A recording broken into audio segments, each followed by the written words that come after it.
Hello guys, मैं हूं आपका दोस्त निखिल और इस बार साइकोलॉजिकल थ्रिलर से हटकर आज मैं एक sci-fi movie the blackout explain करूंगा जिसे IMDb पर 6.1 की रेटिंग है। ये मूवी मेरा फ्राइडे नाइट को ही पोस्ट करने का प्लान था, पर इसके डिलीटेड प्लॉट्स और कुछ एक्स्ट्रा फैक्ट्स को ऐड करने के चक्कर में इसकी स्क्रिप्ट ज्यादा लंबी हो गई, इसलिए इसे डिटेल में एक्सप्लेन करने के लिए मैंने इसे 2 पार्ट्स में पोस्ट किया है, जिसका दूसरा पार्ट मैंने आई बटन और डिस्क्रिप्शन में मेंशन किया है। पर एक्सप्लेनेशन शुरू करने से पहले मैं शिवानी सिंह को तहे दिल से शुक्रिया करना चाहूंगा चैनल का मूवी फैन बनकर मुझे सपोर्ट दिखाने के लिए। यदि आप भी मुझे कुछ इस तरह सपोर्ट करना चाहते हो तो आप इफ पॉसिबल ज्वाइन बटन या अपलोड बटन पर क्लिक करके वन टाइम पेमेंट से भी सपोर्ट दिखा सकते हो। और एक्सप्लेनेशन शुरू करने से पहले प्लीज वीडियो को लाइक, कमेंट, अपने दोस्तों से शेयर और चैनल को सब्सक्राइब करना ना भूलें, ताकि मैं आपके लिए और भी एंटरटेनिंग वीडियोस पोस्ट कर सकूं। सो और समय ना वेस्ट करते हुए चलिए सीधे शुरुआत करते हैं मूवी के कहानी से।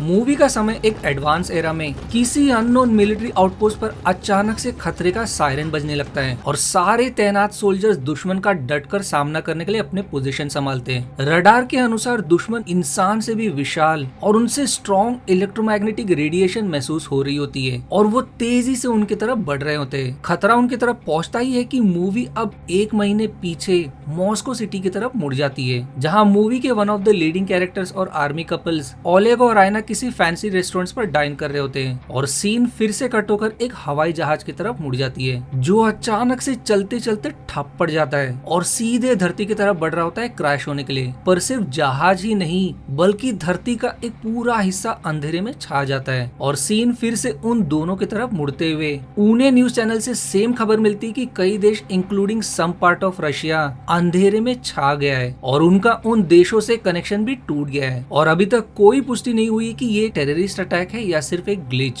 अब देखते ही देखते उस डार्क हिस्से के इलाके को क्वारंटीन जोन नाम दिया जाता है। वहीं जहां तक लाइफ या रोशनी बनी हुई है उसे सर्कल ऑफ लाइफ टर्म किया जाता है। सरकार बिना समय वेस्ट किए एक स्पेशल टीम को क्वारंटीन जोन भेजती है, इसके पीछे का कारण पता करने के लिए, क्योंकि अब तक भेजे गए ड्रोन से भी उनका कनेक्शन टूट गया और ना ही उस तरफ से कोई रिस्पॉन्स भी आ रहा है। पूरा इलाका ऐसे कट हो जाता है मानो वो एग्जिस्ट ही ना करता हो। लैंड करने पर टीम सबसे पहले नजदीक के बिल्डिंग की जांच करते हैं और अब उन्हें रियलिटी धीरे धीरे नजर आने लगता है, क्योंकि फिशेस से लेकर सभी वहीं मरे मिलते हैं, मानो वो वहीं के वहीं ढेर हो गए हो। किसी को भी समझ नहीं आता कि आखिर ऐसा क्या हो सकता है जिससे पावर के साथ साथ इंसान भी डिनर करते करते कैसे ढेर हो गया। उनकी जांच चल ही रही होती कि कोई उनके एक सोल्जर पर हमला कर देता है। सरप्राइजिंग बात की वो सोल्जर का गन छीनकर भागने के इरादे में बिल्डिंग से सीधे कूद जाता है और उससे कुछ होता भी नहीं है। यहाँ तक कि उनके उस पर गोलियां बरसाने पर भी उसे खरोच तक नहीं आता और वो भाग निकलता है। उन्हें अब रियलाइज होने लगता है कि वो किसी आम खतरे से नहीं जूझ रहे हैं और देखते ही देखते 1 महीना गुजर जाता है और अब भी पता नहीं चलता कि आखिर वो किस खतरे से जूझ रहे हैं। इसीलिए गवर्नमेंट तुरंत सभी आर्मी मैन को मिशन पर लौटने का ऑर्डर देती है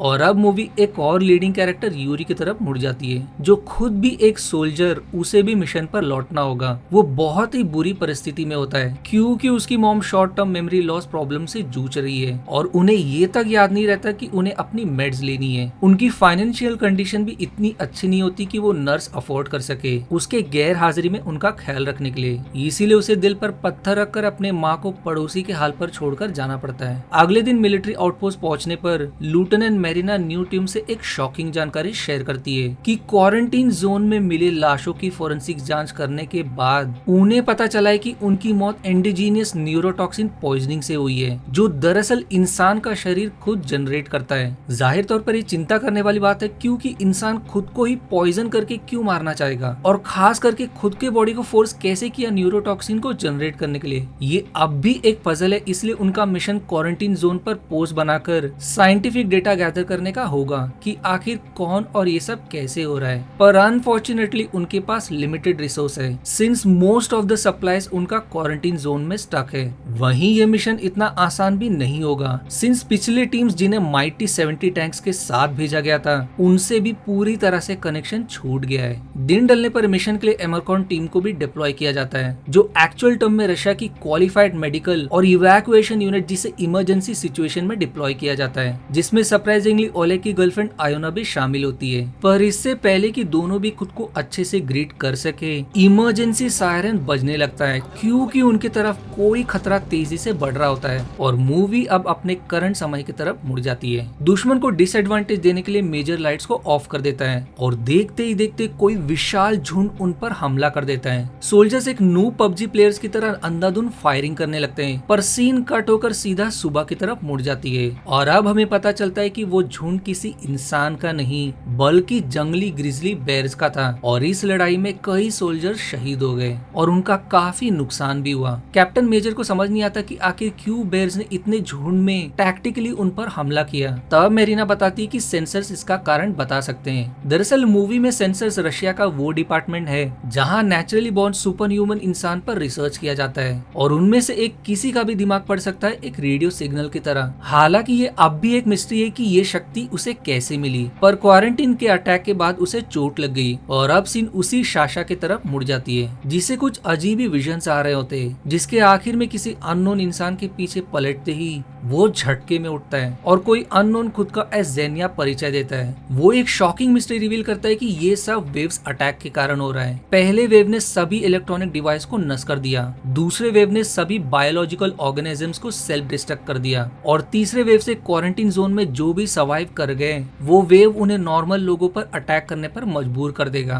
क्योंकि उनकी फ्री विल की इच्छा खत्म हो गई है और वो हमेशा के लिए एक ड्रोन पपेट में बदल गए हैं। अब हमें समझ आता है कि आखिर क्यों बेयर्स ने आर्मी पर हमला किया। इसीलिए थर्ड वेव हिट करने से पहले उन्हें ये रोकना होगा, जो आईडी को पता है कि कैसे रोका जा सकता है, पर उन्हें उसकी मदद चाहिए उन ड्रोन्स को कंट्रोल करने वाले इंसान का पता लगाने के लिए, जिसे उसने जरूर अपने विजन्स में देखा होगा, जिसका इशारा उसी इंसान की तरफ होता है। पर वो अब भी कंफ्यूज है कि आखिर ये सब चल क्या रहा है और ये आईडी आखिर है कौन। इसीलिए गार्ड्स को कॉल करता है, पर गार्ड्स को जेनिया बिल्कुल भी दिखाई नहीं देता और तब उन्हें पता चलता है कि जेनिया उससे माइंड के थ्रू कम्युनिकेट कर रहा है, जिससे उसके और भी होश उड़ने लगते हैं। सीन अब आउटपोस्ट की तरफ मुड़ जाती है जब मल्टीपल टीम्स मिशन के अनुसार क्वारंटीन जोन के लिए निकल पड़ती है, पर पिछले लड़ाई में ओलेग के पैर पर चोट लग जाने के कारण उसे आयोना किसी और मिशन एक सीक्रेट पैकेज डिलीवर करने के लिए मॉस्को भेज देती है। वहीं यूरी और अन्य बटालियन क्वारंटीन जोन के अलग अलग हिस्से की तरफ बढ़ती है। क्वारंटीन जोन बढ़ते दौरान प्लेन क्रैश के कारण डिस्ट्रॉयड ब्रिज को देखकर हम साफ अंदाजा लगा सकते हैं कि ये उसी प्लेन के क्रैश के कारण हुआ होगा।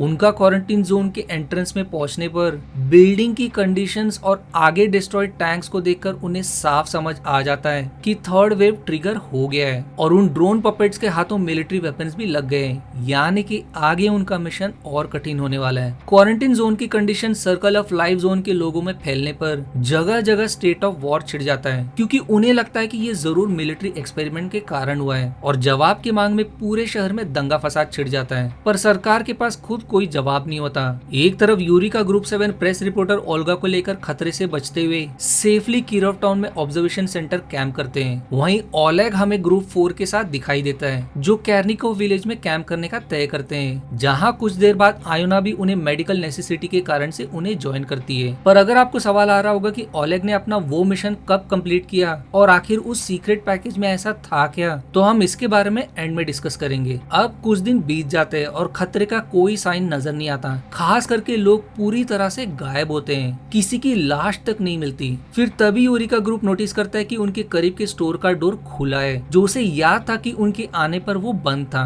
छानबीन करने पर उन्हें पता चलता है कि कोई यहाँ फूड के तलाश में आया था, इसीलिए वो ट्रैप बिछाने का तय करते हैं। और अब सीन साशा की तरफ मुड़ जाती है, जिसके सामने कोई अननोन इंसान अचानक से प्रकट हो जाता है। वो रिवील करता है कि उसकी ये हालत फर्स्ट वेव के कारण हुई है, क्योंकि जब वेव हिट हुआ था तब वो क्वारंटीन जोन के बॉर्डर रीजन पर मौजूद था, पर लकीली वो बाकी सभी की तरह ड्रोन पपेट में बनने से बच गया। पर इसके कारण उसमें कुछ खूबियां भी आ गई, जिसके मदद से वो इन पपेट्स को कंट्रोल करने वाले को खोजने में उसकी मदद कर सकता है। साशा एकदम पजल कि ये आखिर कौन है और आखिर क्या बातें कर रहा है। तब वो पहली बार अपना फेस रिवील करता है और अब मूवी का पहला मिस्ट्री रिवील होता है, क्योंकि वो और कोई नहीं बल्कि एक ह्यूमन लाइक एलियन निकलता है। उसे खतरा समझते ही मेरिना और कुछ सोल्जर्स उस पर गन तान देते हैं, पर ये मेरिना की भूल निकलती है क्योंकि देखते ही देखते उसी के सोल्जर्स उस पर गन तान देते हैं, बल्कि आईडी मेरिना की तरह नजर आने लगता है और वहीं मेरिना खुद आईडी की तरह। वो क्लूलेस कि आखिर ये सब चल क्या रहा है और वो ये सब कैसे कर रहा है।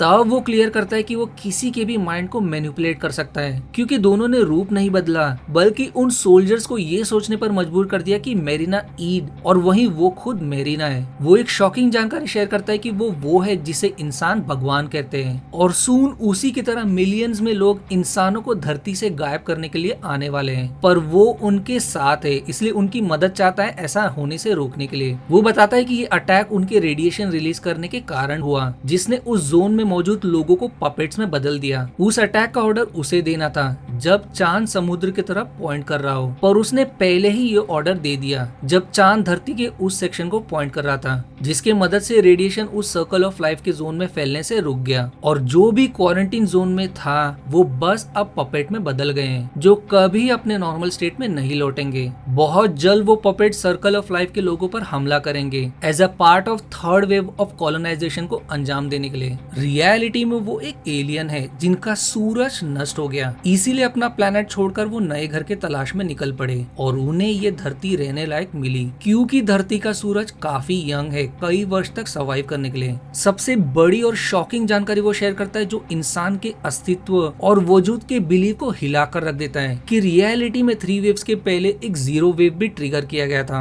इंसान को वश में करने के लिए जब तक उनका स्पेसशिप धरती पर कॉलोनाइजेशन के लिए पहुंचे। वेव 0 उनका एक सुप्रीम बायोलॉजिकल वेपन था जो एक वायरस की तरह स्प्रेड होकर या तो सभी को वश में कर लेता है या तो बिल्कुल भी डिस्ट्रॉय, और इसी की मदद से वो धरती की सुप्रीम डेवलप्ड रेस को वश में करने में सफल रहे। उसके खुलासे के अनुसार कई वर्ष पहले बनाए पिरामिड्स और अंडरग्राउंड सिटीज के पीछे आम इंसान का हाथ नहीं था, बल्कि कई वर्ष पहले इंसान साइकोनिक एबिलिटीज जैसे टेलीकिनेसिस और साइकिक एबिलिटीज पोजेस करता था, पर उन्होंने अपने बायोलॉजिकल वेपन्स की मदद से उनकी साइकोनिक एबिलिटीज को खत्म कर दिया ताकि धरती को कब्जा लेने में उनके लिए आसानी हो। उसके क्लेम के अनुसार इंसान उनकी जेनेटिकली इंजीनियरिंग का रिजल्ट है, यानी कि इन शॉर्ट इंसान ही उनका वो बायोलॉजिकल वेपन है जिनका प्योर एम धरती को उनकी ओरिजिनल पॉपुलेशन जिन्हें साइकोनिक एबिलिटीज थी को खत्म करके इमोशन और पेन के पीछे विगरसली मेट करके धरती पर फैलने का था, ताकि 2000 साल बाद जब वो लैंड करे कॉलोनाइजेशन के लिए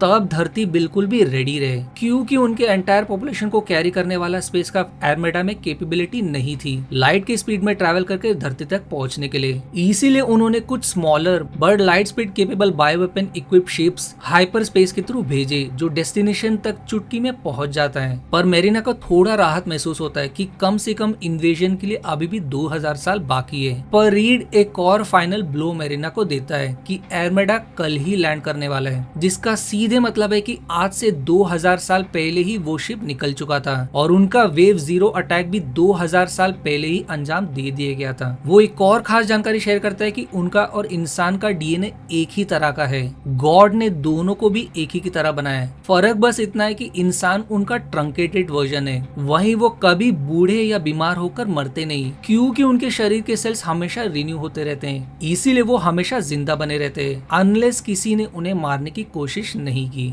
अब ये सेल्स इंसान की जिंदा बने रहने में कैसे काम करता है, अगर आपको इसके बारे में समझना है तो इससे रिलेटेड मैंने 2 वीडियोस बनाई है जिसका लिंक मैंने आई बटन और डिस्क्रिप्शन में मेंशन किया है। वो बताता है कि उनके शरीर में सेरेब्रल जैसी बीमारी को भी क्योर करने की क्षमता है, इसीलिए आईडी जो 2000 साल पहले धरती पर आया था वो आज भी जिंदा है। वहीं इस तरफ ओलेग की टीम का ट्रैप काम कर जाता है, पर वो कोई खतरा नहीं बल्कि एक साधारण बच्चा निकलता है। होश में आने पर वो शेयर करता है कि वो सिर्फ यहाँ खाने की तलाश में रोज आया करता था, पर फिर अचानक से उसे कुछ होश आ जाता है और वो देखते ही देखते सोल्जर्स की जान ले लेता है, इसीलिए सोल्जर्स को उसे मजबूरी में मारना पड़ता है। और अब आईडी की बातें सही साबित होते नजर आने लगती है क्योंकि हजारों में वेपन से इक्विप वही पपेट्स यूरी, ओलेग और बाकी सभी ग्रुप की तरफ बढ़ रहे होते हैं और देखते ही देखते कॉलोनाइजेशन के लिए बैटल शुरू हो जाता है और ये एपिसोड यहीं एंड हो जाती है। इसलिए अगर आपको इसका पार्ट 2 देखना है तो इसका लिंक मैंने आई बटन और डिस्क्रिप्शन में मेंशन किया है। एक्सप्लेनेशन एंड करने से पहले प्लीज दोस्तों वीडियो को लाइक, कमेंट, अपने दोस्तों से शेयर और चैनल को सपोर्ट दिखाने के लिए सब्सक्राइब करना ना भूलें। मिलते हैं इसके पार्ट 2 एक्सप्लेनेशन पर।